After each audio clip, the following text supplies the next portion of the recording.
મારું નામ ચોથાણી જીતેન્દ્ર છે અને માધુપુર ગામનો રહેવાસી છું।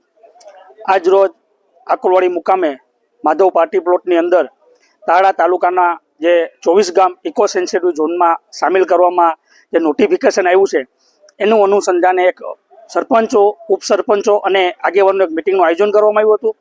આ મિટિંગની અંદર અત્યાર સુધી તો ઘણી સભાઓ થઈ, ઘણી રેલીઓ થઈ, ઘણું બધી થયું, પણ હવે કાયદાકીય લડત કેમ લડવી, સુપ્રીમ કોર્ટ લગી કેમ જવું, એના માટેનું આખું પ્લાનિંગ કરવામાં આવ્યું છે।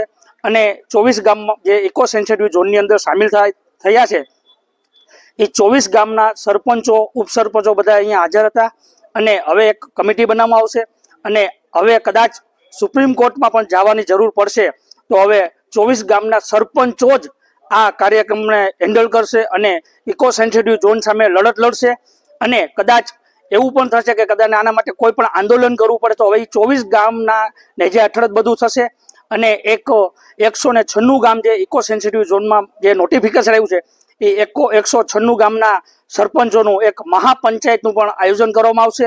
એ ટૂંક સમયમાં એની તારીખ પણ નક્કી કરવામાં આવશે। અત્યાર સુધી જે ઇકો ઝોન માટે લડત લડ્યા છે તો હજી સુધી કોઈ પરિણામ આવ્યું નથી, તો હવે લોક જાગૃતિ માટે એક રથનું પણ આયોજન કરવામાં આવશે જે 196 ગામની અંદર આ રથ ફરશે અને બધા લોકોને જાગૃત કરશે, પેમ્પલેટ વિતરણ કરશે અને આ કાર્યક્રમ, રથનો કાર્યક્રમ પરિપૂર્ણ થશે પછી મહાપંચાયતનું આયોજન કરવામાં આવશે। સ્થળ, તારીખ એ મહાપંચાયત જ નક્કી કરશે અને આની અંદર કોઈ નેતા નહીં હોય અને સરપંચો જ આ બધું નક્કી કરશે અને સરપંચોના નેજા હેઠળ જ આ મહાપંચાયતનું આયોજન કરવામાં આવશે।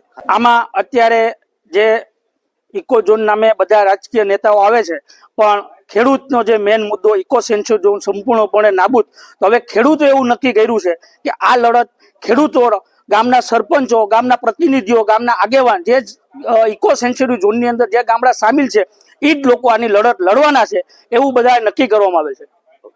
મારું નામ વિશાલ વસોયા છે અને હું સુરતથી અહીંયા આવ્યો છું। આયોજનમાં એવું છે કે કેન્દ્ર સરકારના વન પર્યાવરણ મંત્રાલય દ્વારા 196 ગામની અંદર ઇકો સેન્સિટિવ ઝોન લાગુ કરવામાં આવ્યો છે। આપણે વન પર્યાવરણ મંત્રાલય દ્વારા જે ઇકો સેન્સિટિવ ઝોન લાગુ કરવામાં આવ્યો તો એના દ્વારા પર્યાવરણને બચાવવું, નદીઓને બચાવવી, બધી વાત ખૂબ સાચી છે, પણ માણસ અને ખેતીને બચાવવાનું શું, આના માટે કોઈ વિચાર કર્યો નથી। આ રાજ્યના અનેક સાંસદ સભ્યો, ધારાસભ્યો છે જેને લોકોએ ચૂંટીને મોકલા છે, તો એને એકવાર એવી રજૂઆત નથી કરી કે ભાઈ આ કાયદો બનાવતા પહેલા ખેડૂતો પાસેથી સલાહ સૂચન લીધું, માર્ગદર્શન લીધું, ખેડૂતોની હાલતો વિશે ક્યારે જાણ્યું છે, પાક વીમો થતો હોય તો ત્યારે આ લોકો આવતા નથી ટાઈમે, ત્યારે આ કાયદાને લાગુ કરવામાં આવતા તમામ અધિકારીઓ દોડતા થયા છે। 196 ગામની અંદર વસતા આ 196 ગામ નથી પણ લાખો લોકોની આજીવિકા છે, ખેતી અહીંયાનો મુખ્ય રોજગારનો વિષય છે, ત્યારે ખેડૂતોને અને ખેતીને અવગણી ના કાળો કાયદો લાગુ કરવામાં આવે તો એ ક્યારેય સ્વીકાર્ય હોઈ શકે નહીં। ભૂતકાળની અંદર વન વિભાગ દ્વારા આ વિસ્તારના લોકોને કેટલી હેરાનગતિ થાય છે એ ક્યારેક અહીંયા નેતાઓ જે રાજ્ય સરકારમાં, કેન્દ્ર સરકારમાં એસી ઓફિસોમાં બેસીને આવા કાયદાઓ ઘડે છે, એકવાર અહીંયાના રોડ ઉપર આવી, અહીંયાના નેહડાઓમાં જઈ, અહીંયાના ખેતીમાં જઈને એકવાર કામ કરે તો ખબર પડે કે ખેતી કરવા માટે, અન્ન ઉત્પાદન કરવા માટે લોકોને કેટલી મહેનત પડતી હોય છે। ખેતી પ્રધાન દેશની આપણે વાત કરતા હોય એટલે એમાં ખેતીની જ કોઈ વેલ્યુ નથી થતી તો એ દેશમાં કેવી રીતે આપણે આવા કાયદાઓ ચલાવી લેવાય? હાજી, આગામી કાર્યક્રમ એવો છે કે અમારો 196 જે સરપંચો છે તમામ ઇકો સેન્સિટિવ ઝોનમાં આવતા એમનો અમારો પ્રવાસ 2 દિવસનો કાર્યક્રમ હતો, જેમાં આજે અમે આકોલવાડી ખાતે તાલાળા તાલુકાના તમામ ગામોના 24 સરપંચોનો અહીંયા ભેગા કરી અને વાત કરી છે કે આગામી સમયમાં આપણે કાયદાકીય લડત, લોકોમાં જાગૃતિ લાવવી પડશે અને આ તમામ સરપંચોનું મહાપંચાયત ગુજરાતમાં પ્રથમ વખત આવું બનશે કે મહાપંચાયત ગુજરાતમાં બોલાવવામાં આવી રહી છે।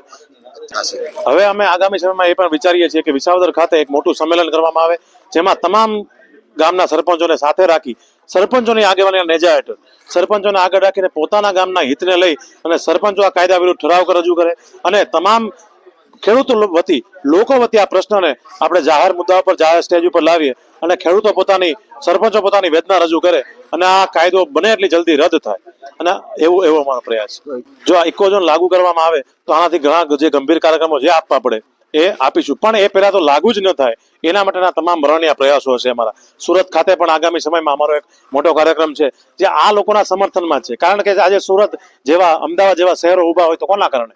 આવા ગામડાઓના કારણે। જો ગામડાઓ જ નહીં બચે તો ભારતનું કોઈ શહેર બચવાનું નથી, તમે આ લખી રાખો। એટલે સુરત જેવા, અમદાવાદ જેવા શહેરોને બચાવવું હોય તો ગામડાઓને બચાવવા જ પડશે।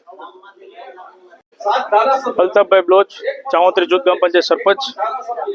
આ એક વિશાલભાઈ સાવલિયા સુરતનું જે અમારું ગ્રુપ છે સ્વૈચ્છિક 196 ગામ જે 196 ગામમાં ઇકો સેન્સિટિવ ઝોન લાગ્યું છે. ગીર સોમનાથ જિલ્લો, અમરેલી જિલ્લો અને જુનાગઢ જિલ્લો. આ તમામ ગામોની મુલાકાત લઈ 196 ગામની મુલાકાત લઈ અને જે તે જગ્યાએ ઇકો સેન્સિટિવ ઝોન લાગુ પડેલું છે અત્યાર સુધી જે કાંઈ પણ રાજકીય ભોગ બન્યા છે સરપંચોએ લેટર પેડે આપ્યા છે. રાજકીય ભોગ નથી બનવાનો. જે તે સરપંચો ખૂબ જ મોટું મહાપંચાયત યોજવાની છે વિસાવદર તાલુકામાં, જેના ભાગરૂપે 196 ગામના સરપંચોના ઠરાવ કરી અને સુપ્રીમ કોર્ટમાં અમારે ઇકો સેન્સિટિવ ઝોન રદ કરાવવા માટે જે લડત લડવાની છે એમાં ફક્ત ને ફક્ત 196 ગામના સરપંચોના આગેવાનીમાં કરવાનું છે, નહીં કે કોઈ રાજકીય આગેવાનીમાં. અત્યાર સુધી જે તે કંઈ પણ અમે લડાઈ લડી છે, આંદોલનો કર્યા છે, એ આંદોલનોમાં જે હાલ સુધી જે કમિટીનો રિપોર્ટ આવવાનો હતો ઇકો સેન્સિટિવ ઝોન બાબત, એની કોઈ પણ જાતની અસર થઈ નથી. અને ખાસ કરીને ગીર પંથકમાં અમારા વિસ્તારમાં જમીનોની લેતી દેતી ઓછી થઈ ગઈ છે, જમીનોની કિંમત ઘટી ગઈ છે. એટલે ખેડૂતો અને ગ્રામજનો ઇકો સેન્સિટિવ ઝોન વાળા એ આર્થિક ભોગ બનેલા છે, આર્થિક રીતે નબળા પડતા જાય છે. અહીંયા કોઈના બહારના રોકાણ કરવા આવતા નથી અને ખૂબ જ રીતે ખેડૂતોને પાયમાલ થાય એ દિશામાં અત્યારે ચાલી રહ્યું છે. આગામી દિવસોમાં 196 ગામના સરપંચો અમે લોકો ખૂબ જ મોટા પ્રમાણમાં 196 ગામના સરપંચો અને પંચાયત સમિતિના સદસ્યો અને સ્વૈચ્છિક જે તે સંસ્થાઓ છે એ ખૂબ જ મોટી સંખ્યામાં વિસાવદર તાલુકામાં એક મહાપંચાયતનું ગુજરાતમાં પહેલી વાર આયોજન થવા જઈ રહ્યું છે. એ આયોજન કરી અને તમામ પંચાયતોના 196 ગામના ઠરાવો લઈ અને ઇકો સેન્સિટિવ ઝોન રદ કરવા માટે ખૂબ જ મોટા પ્રમાણમાં મહાપંચાયત યોજાવાની છે. અને તમામ ઠરાવો અમે સુપ્રીમ કોર્ટમાં એક પિટિશન દાખલ કરી અને ઇકો સેન્સિટિવ ઝોનનો કાયદો રદ કરાવવા માટે અમે જવાના છે.